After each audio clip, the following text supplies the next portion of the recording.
Frères et sœurs bien-aimés, que la paix et la grâce de notre Seigneur et Sauveur Jésus-Christ soient avec vous. Aujourd'hui, je vais partager avec vous un autre message biblique, basé sur le texte suivant, Hébreux, chapitre 11, versets 1 à 6. Sujet. Foi authentique. Thème. Les implications d'une foi authentique. Titre, La foi qui sauve. Introduction. Un funambule canadien voulait traverser les chutes du Niagara sur une corde. La foule de curieux et de journalistes était présente. L'artiste réussira-t-il un tel défi? On ne pourrait finir d'énumérer les exploits de cet homme dans les cirques du monde entier, mais traverser les chutes du Niagara est une toute autre affaire. Lorsque tout fut prêt, l'artiste fut invité sur la scène, préparé pour l'occasion, afin de s'adresser à ses nombreux admirateurs. Il prit la parole et dit : « Je vous remercie tous d'être ici pour me soutenir en ce moment d'une grande intensité. En effet, les cris de votre amitié, de votre solidarité, doivent rugir plus fort que le tumulte des chutes pour m'aider à surmonter cette épreuve. Je n'ai aucune envie de vous décevoir, ni de me décevoir moi-même, mais je ne voudrais pas m'approprier ce nouveau trophée sans votre participation directe. C'est pourquoi, quiconque parmi mes soutiens est certain à 100% que je vais réussir cette traversée doit venir se tenir à mes côtés sur le podium. » Après avoir répété sa demande plusieurs fois, une dame âgée monte sur le podium pour rejoindre l'artiste qui lui dit : « Madame, êtes-vous sûre que je pourrai traverser les chutes sur une corde sans tomber ? » »« Oui, monsieur, je crois que vous allez réussir. »« Vous êtes sûr à 100% que c'est possible ? » »« Oui, à 100%. »« Alors vous allez m'accompagner lors de la traversée. »« Comment ? » ?»« Puisque vous êtes absolument certaine que je suis capable de traverser les chutes sur une corde sans tomber. Je vais te mettre dans une brouette conçue spécialement pour rouler sur la corde, et nous ferons la traversée ensemble. » »« Mais attendez. Tu y vas un peu trop fort. J'ai dit que j'étais sûr à 100% que tu serais capable de traverser les chutes, mais je n'ai pas dit que tu pourrais les traverser avec moi dans une brouette. » Cela dit, la vieille dame retourna se fondre dans la foule des centaines de spectateurs, et l'artiste traversa les chutes seul. On pourrait appeler la Bible la bibliothèque de la foi, mais de quelle foi s'agit-il? Je voudrais vous dire et vous faire comprendre que la foi existe dans toutes les religions du monde et dans toutes les cultures. Il s'agit de la foi universelle que la psychologie moderne appelle pensée positive, ou croyance en une puissance supérieure, en une chose, ou en soi-même. La foi universelle, ou la pensée positive, n'a rien à voir avec la foi authentique. Quelles sont donc les implications d'une foi authentique? La foi authentique implique 1. La connaissance du seul vrai Dieu. Marc chapitre 12, versets 28 à 34. Un jour, un scribe vint trouver Jésus et lui demanda : « Maître, quel est le premier de tous les commandements ? » Jésus lui répondit : « Voici la première, ici, Israël, le Seigneur, notre Dieu, est le seul Seigneur. Et tu aimeras le Seigneur, ton Dieu, de tout ton cœur, de toute ton âme, de tout ton esprit et de toute ta force. Le second est celui-ci, tu aimeras ton prochain comme toi-même. Il n'y a pas d'autre commandement plus grand que cela. » Alors le scribe lui dit : « Maître, tu as bien parlé en disant que Dieu est unique, qu'il n'y en a pas d'autre que lui, et que l'aimer de tout son cœur, de toute son âme et de toute sa force, et aimer son prochain comme soi-même, vaut mieux que tous les holocaustes et les sacrifices. » Jésus, voyant qu'il avait répondu avec intelligence, lui dit : « Tu n'es pas loin du royaume de Dieu. Il n'y a qu'un seul Dieu. » La foi authentique commence là. Et ce Dieu unique s'est fait connaître aux autres nations du monde à travers un peuple qu'il a souverainement choisi, les enfants d'Israël. À ce peuple choisi, il a révélé sa volonté par l'intermédiaire des prophètes, qu'il a suscités parmi eux dans les temps anciens, mais en ces jours qui sont les derniers, le Dieu unique s'est fait connaître par son Fils unique, Jésus-Christ. Ce dernier, durant son ministère terrestre, a choisi des hommes qu'il a spécialement formés pour être le fondement de son Église. Lui-même étant la pierre angulaire. Tous les dieux des autres peuples, qu'ils ont adorés pendant des millénaires, sont des idoles, œuvres d'artisans habiles, faites de pierre, de métal ou de bois, représentation d'anges déchus ou de créatures vivant dans les eaux, sur la terre, sous la terre ou dans les airs. Les enfants du peuple d'Israël apprennent le schéma dès qu'ils commencent à parler. Le premier commandement, le plus grand de tous. Le Dieu d'Israël est le seul Dieu et nous devons l'aimer lui seul. C'est là que commence la foi authentique, la foi qui sauve. La foi authentique implique non seulement la connaissance du seul vrai Dieu, mais aussi 2. Se soumettre à Dieu ou renoncer à soi-même, Matthieu, chapitre 16, versets 24 et 25.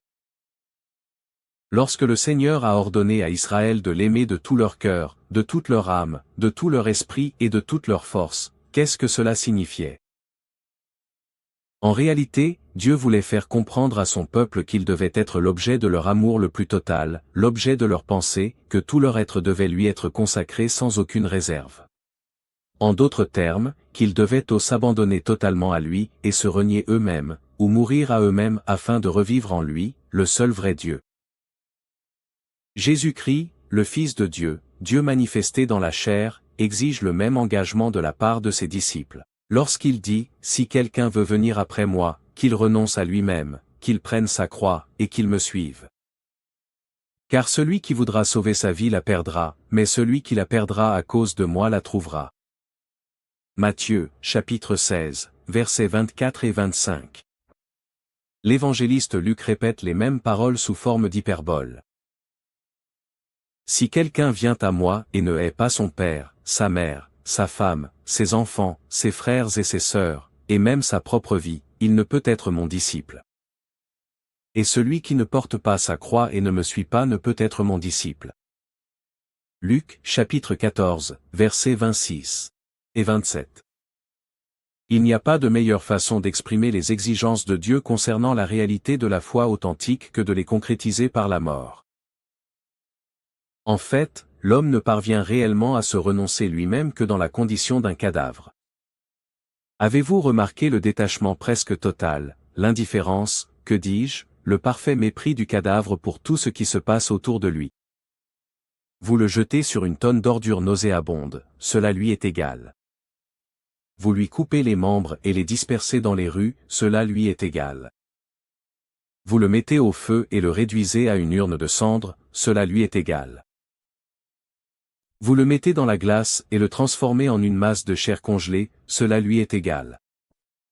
Si vous avez envie de lui donner quelques gifles et coups de pied, cela lui est égal. Il vous méprise royalement, il ferme les yeux sur votre monde, et si, par hasard, il les garde ouverts, il ne vous voit même pas. Le cadavre se renonce lui-même. Le cadavre a une foi authentique parce qu'il s'abandonne complètement et définitivement à celui qui a la charge de lui. J'espère que vous comprenez l'image. L'apôtre Paul dit, ainsi, vous aussi, considérez-vous comme morts au péché, et vivants pour Dieu en Jésus-Christ. Que le péché ne règne donc pas dans votre corps mortel, et n'obéissez pas à ses convoitises. Ne livrez pas vos membres au péché comme des instruments d'iniquité.